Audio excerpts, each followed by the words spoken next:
Ketika sedang melaksanakan sholat, seorang wanita dikejutkan dengan munculnya laki-laki bertopeng seperti ninja. Namun wanita ini tetap saja melaksanakan sholat tanpa terganggu dengan kemunculan orang itu. Tapi tiba-tiba sholatnya pun mulai terganggu ketika ia mulai mendengarkan suara berisik di ruang tamu. Wanita ini pun mulai berpikir yang tidak-tidak. Hingga akhirnya ketika ia usai melaksanakan sholat, wanita ini langsung bergegas melepaskan mukenanya lalu melihat suasana di luar. Tiba-tiba wanita ini langsung mendapat serangan dari seorang penyusup yang tak dikenal. Salah satu dari penjahat itu sudah menangkap ayahnya. Ayahnya berusaha berteriak ketika melihat putrinya disiksa oleh salah satu penjahat. Tapi sayang, penjahat itu mengakhiri hidup si ayah wanita ini. Kesadisan itu tak cukup sampai di sini. Penjahat itu mengeluarkan golok, sementara wanita ini terus berjuang hingga ia pun menggigit telinga si penjahat itu. Penjahat itu tampak marah, membuat wanita itu tersungkur. Ia kemudian dipukul hingga tak berdaya.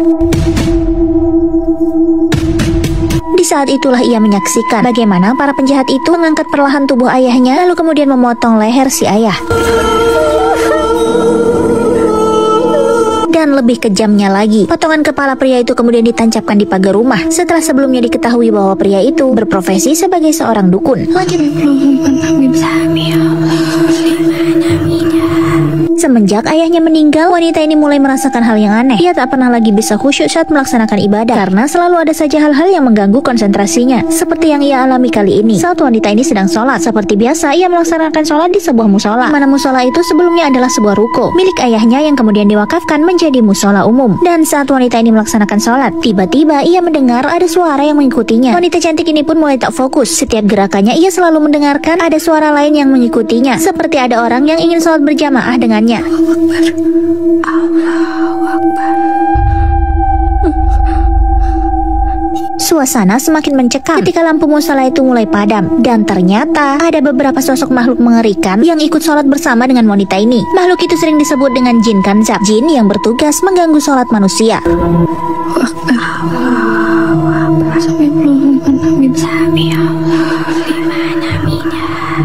Tapi saat selesai sholat, ketika wanita ini mengucapkan salam, para makhluk itu kembali tak terlihat. Namun tiba-tiba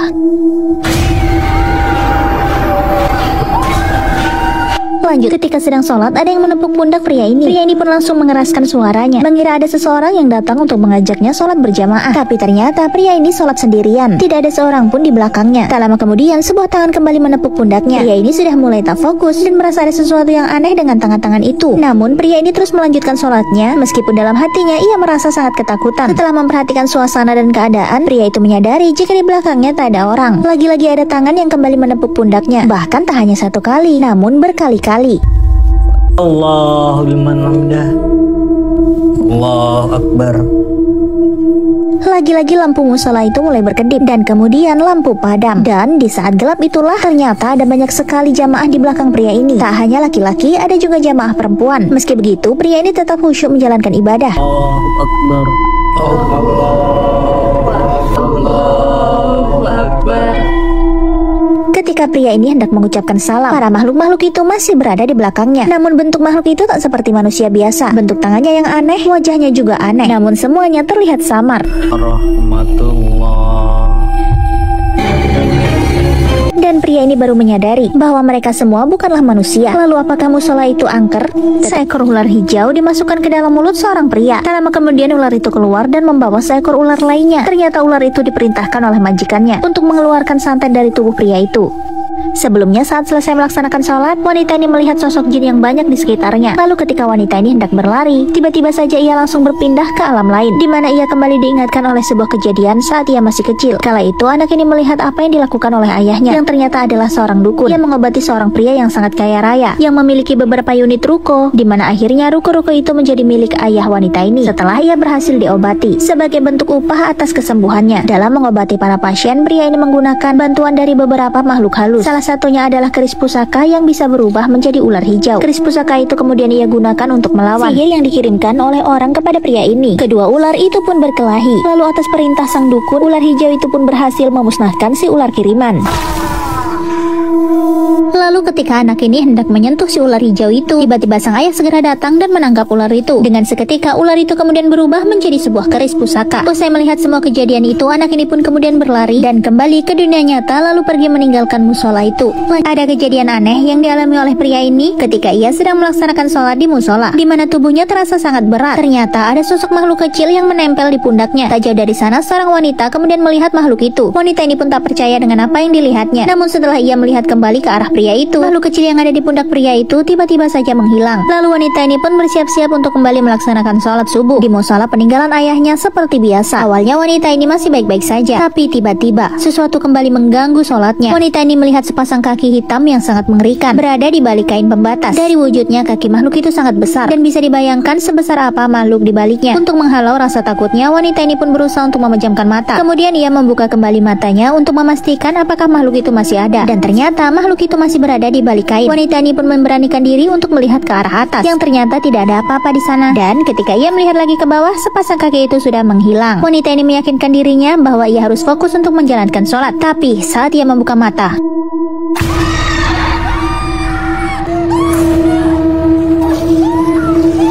apa yang terjadi dengan wanita ini sebenarnya dan mengapa ia selalu diganggu saat sholat di musola itu? Sosok makhluk mengerikan tiba-tiba muncul di hadapan wanita ini ketika ia sedang melaksanakan sholat di musola peninggalan ayahnya. Dalam ketakutannya itu, tiba-tiba saja wanita ini berpindah tempat. Ia lalu melihat bahwa semua makhluk-makhluk itu yang selama ini telah membantu ayahnya mengobati banyak orang yang terkena gangguan sihir. Namun makhluk-makhluk itu juga suka mengganggu putri kecil Dukudini, yaitu wanita yang sekarang sudah menjadi dewasa. Ia kerap mendapatkan gangguan ketika sedang melaksanakan sholat, terutama ketika berada di musola peninggalan ayahnya.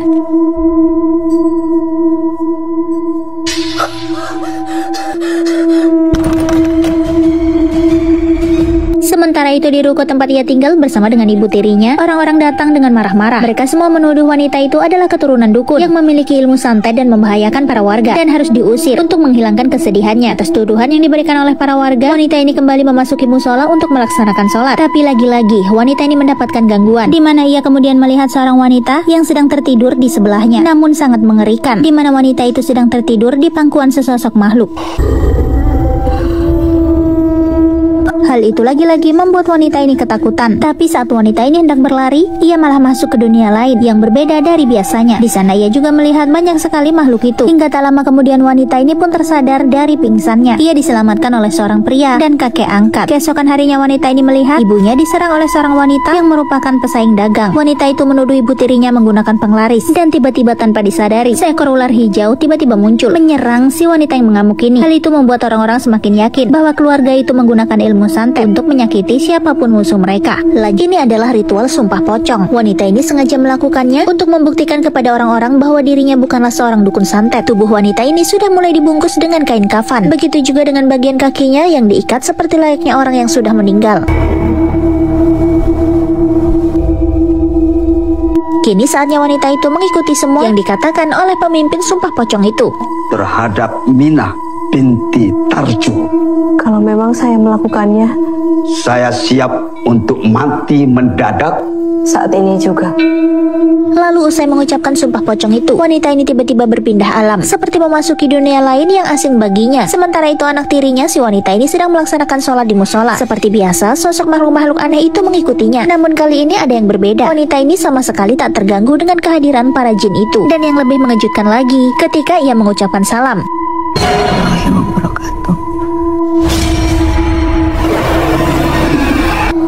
hodam dalam tubuh wanita itu sepertinya sudah mulai bereaksi, hingga semua jin-jin itu tunduk kepadanya. Jin-jin itu terus bersujud. Wanita ini kemudian berteriak seperti ada sesuatu makhluk yang telah menguasai tubuhnya. Dia pun lalu menyelamatkan ibunya dan membuatnya sadar kembali. Dengan sadarnya wanita ini, itu artinya ia telah membuktikan bahwa dirinya dan juga anak tirinya tidak melakukan santet. Para warga pun kemudian percaya bahwa mereka telah salah menuduh. Lanjut, seekor ular hijau keluar dari mulut wanita ini. Ular itu kemudian melata. Tak jauh darinya seorang wanita sedang melamun. Wanita ini kemudian dikagetkan dengan muncul munculnya ular yang melilit di leher anaknya. Wanita ini kemudian menarik si ular dan mereka pun berkelahi. Tak ingin ular itu menyakiti putranya, wanita ini pun kemudian membanting ular itu berkali-kali hingga ular itu tak berdaya. Tak jauh dari sana anak tirinya kemudian bangkit dari tempat duduk. Ia pun mencoba untuk menghalangi wanita ini menyiksa si ular itu, tapi wanita ini malah mendorongnya hingga kepalanya terbentur dan ia pun tak berdaya. Sementara si ibu tiri yang masih kesal terus menyiksa ular itu hingga ular itu tewas. Saat ibu ini kelelahan, tiba-tiba saja ia melihat ke arah anaknya. Bagaimana tidak terkejut, ibu ini melihat anaknya yang terluka parah bersandar di dinding. Ternyata apa yang dipukul oleh wanita ini bukanlah sesosok ular, melainkan putranya sendiri. Jin itu sengaja mengelabuhi penglihatan wanita ini untuk menjerumuskannya dan membunuh putranya. Wanita ini menangis dan menyesal, namun terlambat karena putranya sudah meninggal. Ia pun tak bisa berbuat apa-apa selain hanya bisa menangis. Wanita ini pun merasa bersalah atas apa yang telah dilakukannya, hingga ia pun memutuskan untuk mengakhiri hidupnya. Wanita ini kemudian menyusul anaknya meninggal dunia. Ternyata inilah penyebab musola itu sangat angker. Ketika diperiksa ditemukan sebuah bungkusan putih seperti kain kafan. Ternyata semua itu adalah ulah si kakek angkat wanita ini. Ia sengaja melakukan semua itu agar bisa menguasai harta kekayaan milik ayah wanita itu. Setelah semua kejahatannya terbongkar, paman wanita itu lalu menyuruh anak buahnya untuk mengakhiri hidup si kakek angkat ini. Sementara itu wanita ini kemudian dibawa ke sebuah pesantren dan akan mengikuti serangkaian pengobatan agar dirinya tak lagi diganggu oleh makhluk-makhluk halus. Wanita ini pun siap untuk diruqyah, namun iblis yang berada di dalam tubuhnya menolak. Wanita ini sudah dibutakan. Ia meyakini bahwa pamannya lah yang telah membuat hidupnya menjadi seperti itu. Padahal apa yang diyakininya sebenarnya salah. Pamannya adalah orang yang baik yang selalu membelanya. Hal itu terjadi karena pamannya ini tidak pernah menyetujui apa yang dilakukan oleh ayahnya si wanita. Lalu ketika keris pusaka itu hendak dihancurkan, tiba-tiba saja suasana berubah mencekam. Tubuh gadis ini tiba-tiba naik ke atas udara. Lalu muncullah segumpal asap hijau yang merasuk ke dalam tubuhnya. Jin-jin yang selama ini mengganggunya berkumpul, seolah-olah ingin menyelamatkan dirinya atau bahkan ingin menyesatkannya. Lalu apakah yang terjadi selanjutnya?